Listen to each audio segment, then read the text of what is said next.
Good morning. I'm your host Renya, and you're listening to WC Wellness.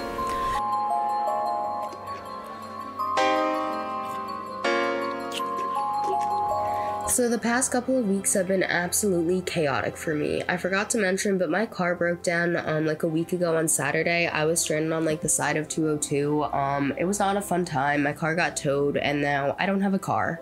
I haven't had a car in about a week and a half, and I have a very vigorous schedule, and it's very stressful having to take rides from people, and it's like I have to utilize like 4 different friends at a time just to be able to get through like my day. Looking for a car, financing a car, scrapping your old car, all of that fun stuff that comes with like getting rid of a car and getting a new one has been stressing me out.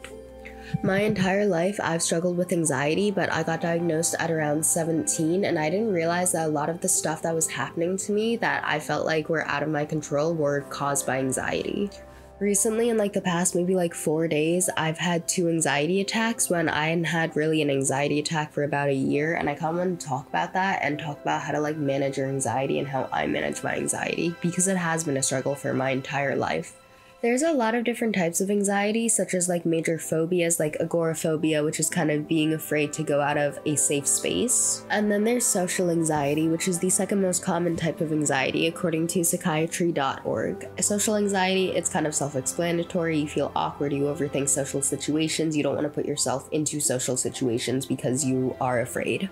There's other kinds of anxieties like panic disorder, and then there's generalized anxiety disorder.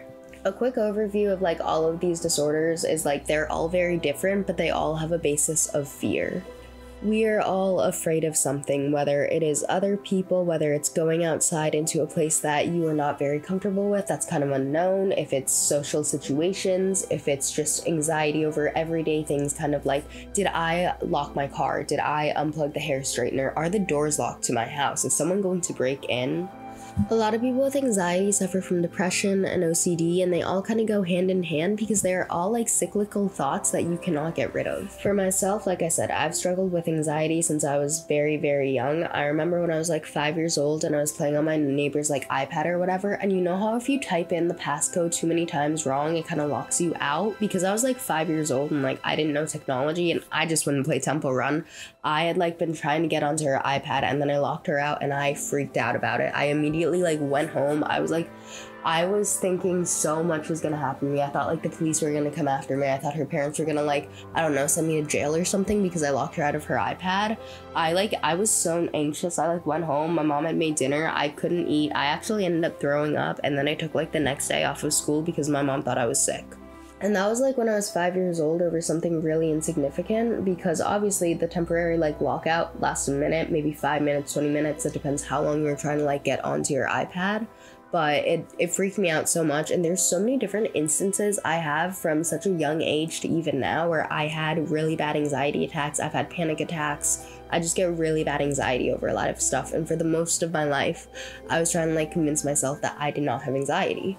I don't think I really started suffering from social anxiety until I got to university, but because I didn't have social anxiety, because one of my friends who was diagnosed with social anxiety when she was around 13, she couldn't order from like the menu at restaurants. She had to have me check out her stuff, and that was completely fine. But because I wasn't like that, I'm like, there's no way I have anxiety. That's not real. Despite me being anxious over, am I blinking too much kind of thing?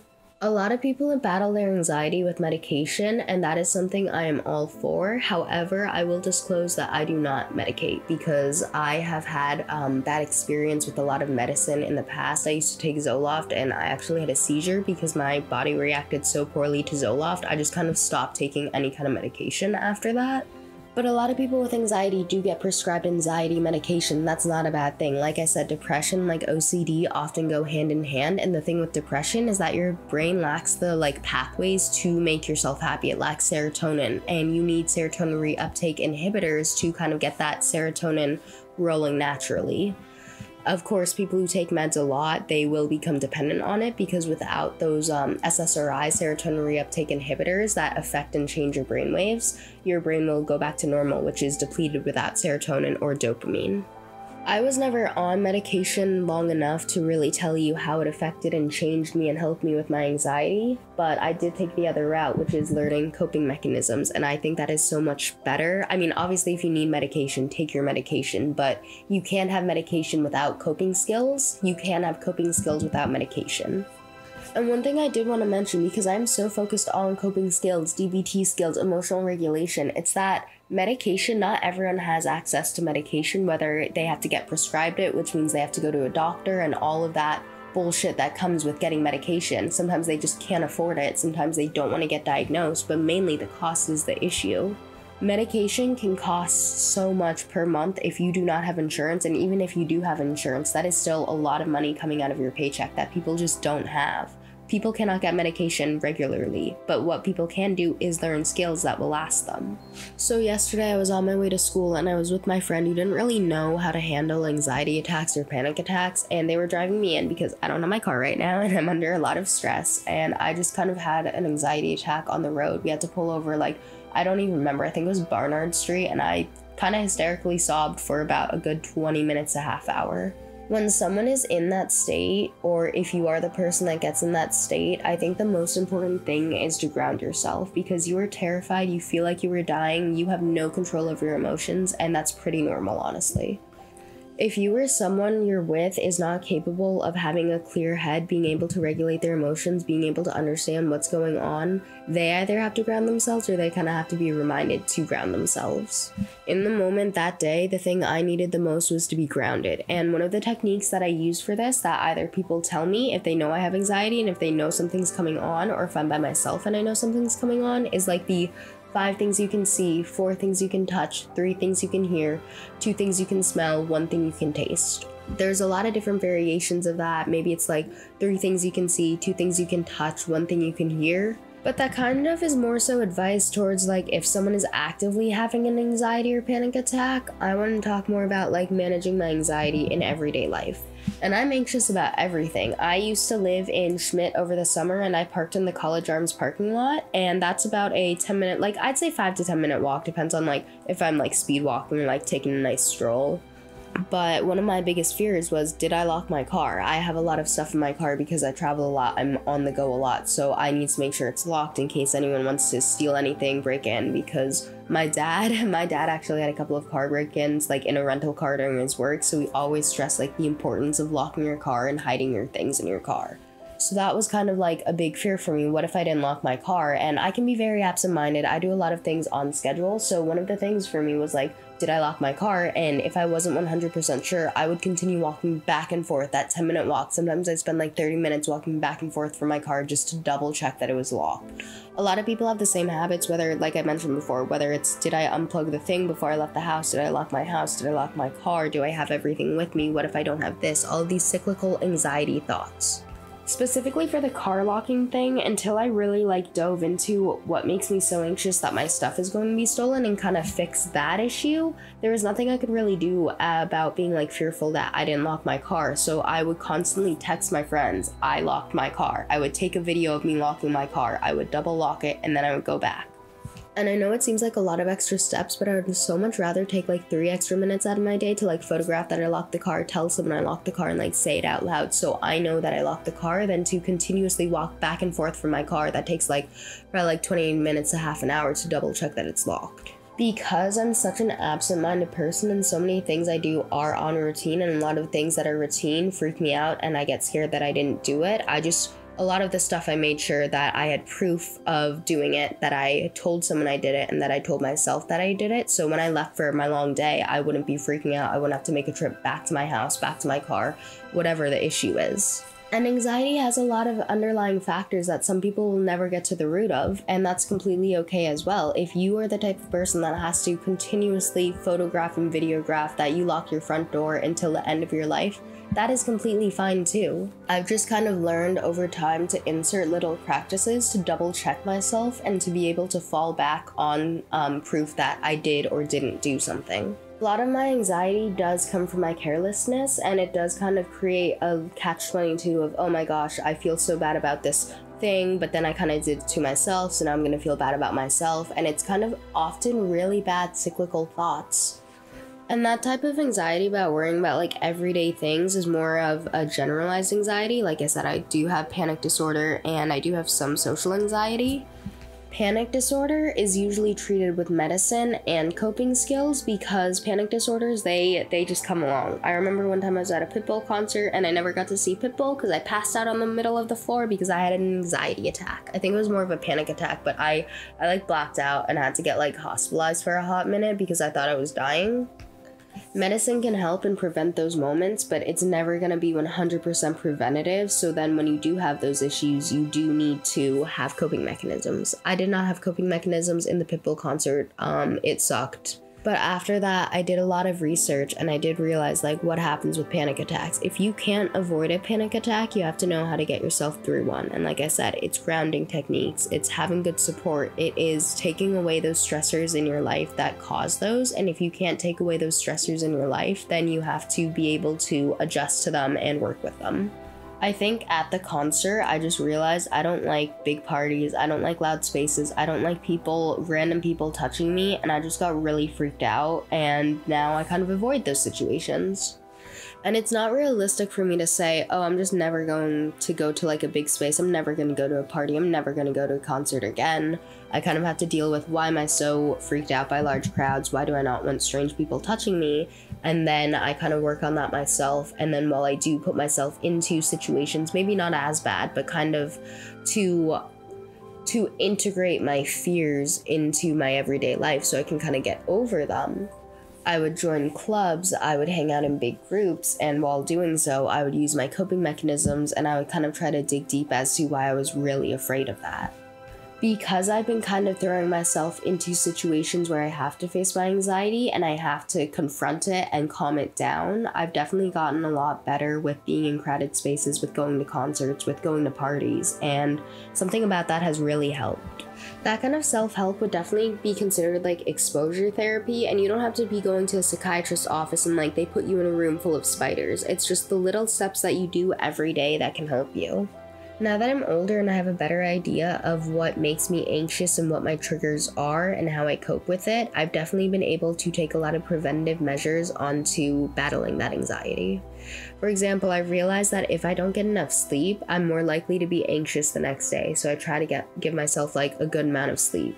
If I am rushing around, I do not have time to take in all of my surroundings to make sure I unplugged, locked everything, I have everything with me. So I try to either pack the night before or I schedule out my days so I ensure that I have a little extra time to go through all of my little habits to make sure that I don't get anxious during the day.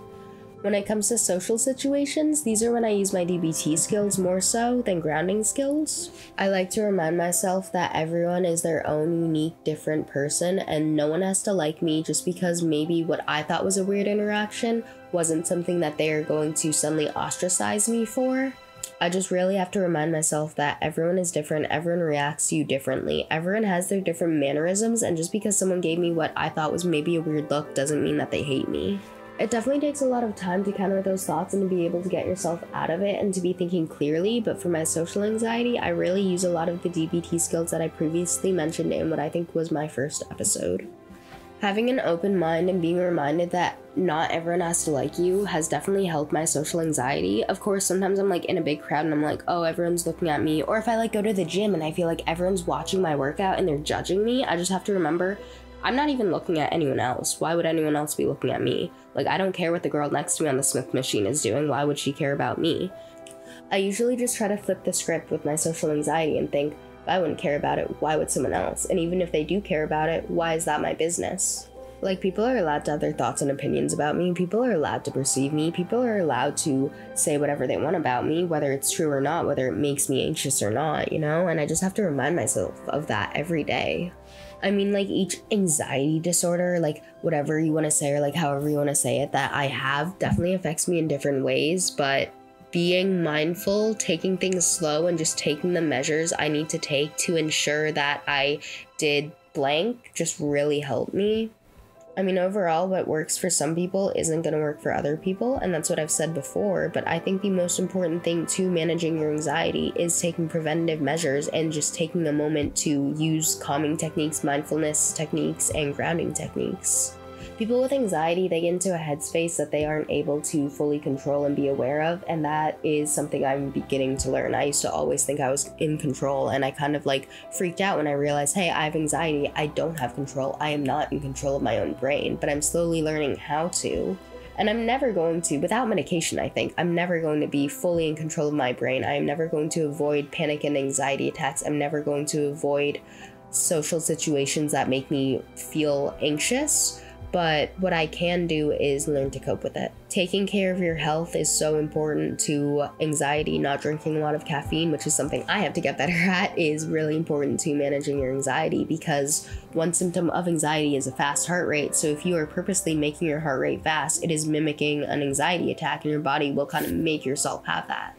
There's a lot of people I know who kind of gave up drinking coffee because it made their anxiety really bad, and sometimes that's just things you have to do. You just have to adjust your life, adjust your lifestyle so it better fits making your mental health better and making your life easier. Overall, like, I'm not a doctor, I'm not a psychiatrist, I'm not your therapist. I'm just kind of telling you what works for me, because I have suffered from really bad anxiety my entire life. But I know that there's a lot of people who aren't able to get diagnoses, they're not able to get the help that they need, and hearing someone talk about it might help them in a way, and I really hope that somehow just talking about my experiences and what I do can help people. Living with anxiety is not fun, and it doesn't matter like what degree it is, how intense it is, or how small it is, it's just not fun, and so many people get anxiety. Everyone gets anxiety. Not everyone has an anxiety disorder. That is something I would like to clarify. But because everyone gets anxiety, I think it's such an important thing for people to know how to counter it. And if it is a disorder, how to counter it if you don't have the finances to get help from a therapist, help from a psychiatrist.